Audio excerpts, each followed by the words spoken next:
7 লক্ষ, পুরো 7 লক্ষ প্যাপিরাস স্ক্রোল। গণিত, জ্যোতির্বিদ্যা, চিকিৎসা, দর্শন, মানচিত্র, মানবজাতির 1000 বছরের জমানো জ্ঞান একটা ভবনের ভেতরে। আর তারপর সব শেষ। প্রশ্ন হলো, এটা কি সত্যি দুর্ঘটনা ছিল, নাকি কেউ চেয়েছিল মানবজাতি তার নিজের স্মৃতি হারিয়ে ফেলুক? গল্পটা শুরু করতে হলে আমাদের যেতে হবে আজ থেকে প্রায় 2500 বছর আগে, খ্রিস্টপূর্ব 3য় শতাব্দী। মিশরে তখন টলেমি রাজবংশের শাসন। আলেকজান্ডার দ্য গ্রেটের সেনাপতি টলেমি সোটার ক্ষমতায়। এই লোকটার মাথায় একটা আইডিয়া ছিল। সে চাইল পৃথিবীর সব জ্ঞান এক জায়গায় জড়ো করতে, শুধু মিশরের না, গ্রিস, পারস্য, ভারত, ব্যাবিলন, আফ্রিকা, সব জায়গা থেকে। আর তাই তৈরি হলো আলেকজান্ড্রিয়ার গ্রেট লাইব্রেরি। কিন্তু এটাকে আজকালকার লাইব্রেরির সাথে মেলাবেন না। এটা ছিল একটা পুরো রিসার্চ ইউনিভার্সিটি। এখানে বসে ইউক্লিড জ্যামিতির ভিত্তি লিখেছেন। এরাটোস্থেনিস, এই লোক স্রেফ একটা লাঠির ছায়া মেপে পৃথিবীর পরিধি বের করে ফেলেছিলেন, আজ থেকে 2000 বছরেরও বেশি আগে। হেরোফিলাস এখানে বসে মানবদেহের স্নায়ুতন্ত্র আবিষ্কার করেন। মানে বুঝতে পারছেন, এটা শুধু বইয়ের গুদাম ছিল না, এটা ছিল মানব সভ্যতার মস্তিষ্ক। আর সেই মস্তিষ্ক কেউ গুড়িয়ে দিল। এবার আসি প্রচলিত বয়ানে। ইতিহাসের বই খুললে সাধারণত 3টে থিওরি পাবেন। প্রথমটা জুলিয়াস সিজারকে দোষ দেয়। খ্রিস্টপূর্ব 48 সালে সিজার আলেকজান্ড্রিয়ার বন্দরে শত্রুর জাহাজে আগুন দেন। সেই আগুন ছড়িয়ে পড়ে লাইব্রেরিতে। অনেক ঐতিহাসিক বলেন, হ্যাঁ, কিছু স্ক্রোল পড়েছিল, কিন্তু পুরো লাইব্রেরি ধ্বংস হয়নি। দ্বিতীয় থিওরি, 391 খ্রিস্টাব্দে রোমান সম্রাট থিওডোসিয়াসের আদেশে পৌত্তলিক মন্দির ধ্বংস অভিযান চলে। আলেকজান্ড্রিয়ার বিশপ থিওফিলাসের নেতৃত্বে সেরাপিয়াম মন্দির, যেখানে লাইব্রেরির একটা বড় শাখা ছিল, সেটা তছনছ করা হয়। আর তৃতীয় থিওরি, সেনাপতি আমর ইবনুল আসের মিশর বিজয়ের সময় খলিফা উমরের নির্দেশে লাইব্রেরি পোড়ানো হয়। এই গল্পটা অবশ্য অনেক পরে, প্রায় 600 বছর পরে লেখা হয়েছে, এবং আধুনিক অনেক ঐতিহাসিকই এটাকে বানোয়াট বলে মনে করেন। তো 3টে থিওরি, 3টেতেই একটা কমন জিনিস লক্ষ্য করুন। প্রতিটাতে বলা হচ্ছে এটা যুদ্ধের পার্শ্ব প্রতিক্রিয়া বা ধর্মীয় উন্মাদনা, মানে একটা অ্যাক্সিডেন্ট, নিতান্তই দুর্ভাগ্য। কিন্তু যদি অ্যাক্সিডেন্ট না হয়, একটু ভাবুন, আলেকজান্ড্রিয়া লাইব্রেরিতে কি ছিল? শুধু কবিতা আর দর্শন না, এখানে ছিল প্রাচীন সভ্যতাগুলোর ইঞ্জিনিয়ারিং ম্যানুয়াল। এখানে ছিল এমন মানচিত্র যেখানে এমন সব ভূমির কথা লেখা ছিল যা ইউরোপ আনুষ্ঠানিকভাবে আবিষ্কার করেছে 1000 বছর পরে। কিছু সূত্র বলে এখানে হারানো সভ্যতার, কেউ বলেন অ্যাটলান্টিসের রেকর্ড ছিল। এখন নিজেকে জিজ্ঞেস করুন, এই জ্ঞান কার জন্য বিপজ্জনক ছিল? উত্তরটা সোজা, যারা ক্ষমতা চায় তাদের জন্যে। কারণ একটা জ্ঞানী জনগোষ্ঠী কখনো অন্ধভাবে কাউকে অনুসরণ করে না।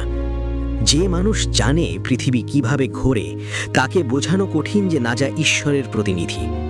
যে মানুষ চিকিৎসা শাস্ত্র জানে, সে অলৌকিক নিরাময়ে অন্ধবিশ্বাস করবে না।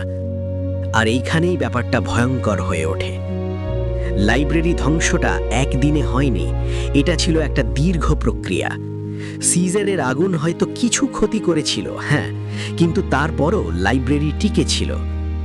আসল আঘাত এসেছিল পরে, যখন রোমান সাম্রাজ্য খ্রিস্ট ধর্মকে রাষ্ট্রধর্ম ঘোষণা করল। থিওডোসিয়াসের ফরমানের পর যা হলো সেটা বুঝতে হবে।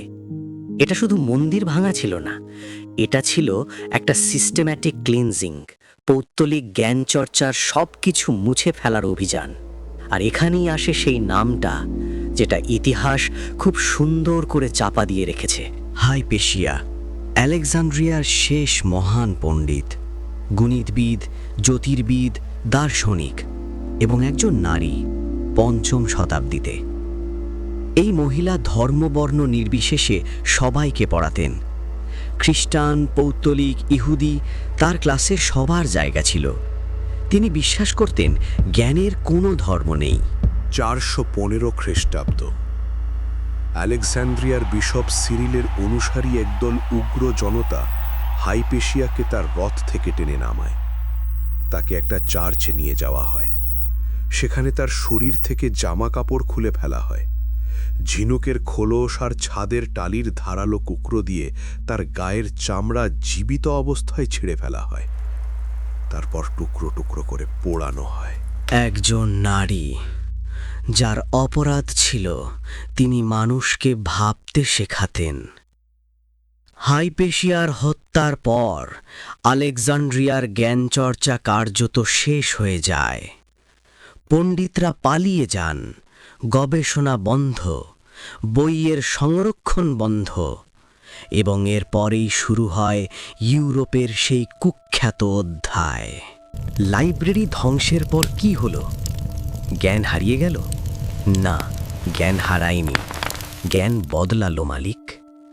আলেকজান্ড্রিয়ার পর পৃথিবীর জ্ঞান চলে গেল দুটো জায়গায়, চার্চের মঠে আর রাজদরবারে। সাধারণ মানুষের জন্যে জ্ঞানের দরজা বন্ধ হয়ে গেল। ইউরোপে প্রায় 1000 বছর ধরে চলল এই অন্ধকার। পড়তে পারত না বেশিরভাগ মানুষ। বাইবেল ছিল ল্যাটিনে, যেটা সাধারণ মানুষ বুঝত না। চার্চ বলতো কি সত্য, রাজা বলতো কি আইন। জ্ঞান ছিল, কিন্তু সেটা ছিল তালাবন্ধ। আর ঠিক এই জিনিসটাই কি আজকেও হচ্ছে না? ভাবুন, পৃথিবীর সেরা গবেষণা, সেরা প্রযুক্তি, সেরা চিকিৎসা, এগুলো কি সবার কাছে পৌঁছায়? পৃথিবী আজ 2 ভাগে বিভক্ত, যারা জ্ঞান তৈরি করে আর যারা সেই জ্ঞানের ভোক্তা মাত্র। ইউরোপ আমেরিকা একদিকে, আফ্রিকা দক্ষিণ এশিয়া আরেক দিকে। কাঠামো বদলেছে, কিন্তু খেলাটা কি বদলেছে?